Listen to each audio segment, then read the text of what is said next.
Fil-perjodu li Malta se jkollha l-Presidenza tal-Unjoni Ewropea, il-Ministri tal-Affarijiet Barranin tal-istess Unjoni se jiltaqgħu f'pajjiżna ma' dawk tal-Viċinat tan-Nofsinhar u l-Kunsill tal-Kooperazzjoni tal-Golf.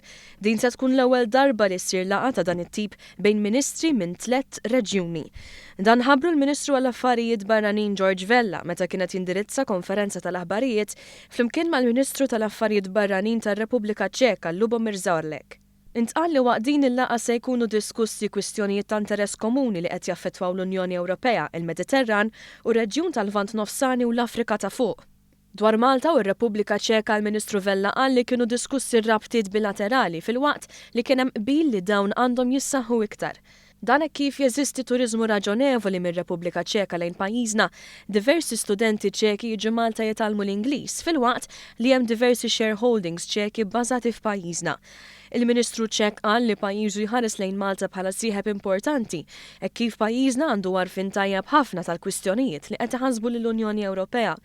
Sostna wkoll li l-2017 hija sena importanti ħafna għal Malta, hekk kif apparti l-Presidenza matula hemm ukoll il-kwistjoni Brexit, qal li pajjiżu se jkun qed joffri kull appoġġ possibbli. Bejn iż-żewġ ministri kienu diskussi diversi suġġetti fosthom l-immigrazzjoni, il-Libja, il-prospetti ta' tkabbir tal-Unjoni Ewropea u relazzjoni mat-Turkija.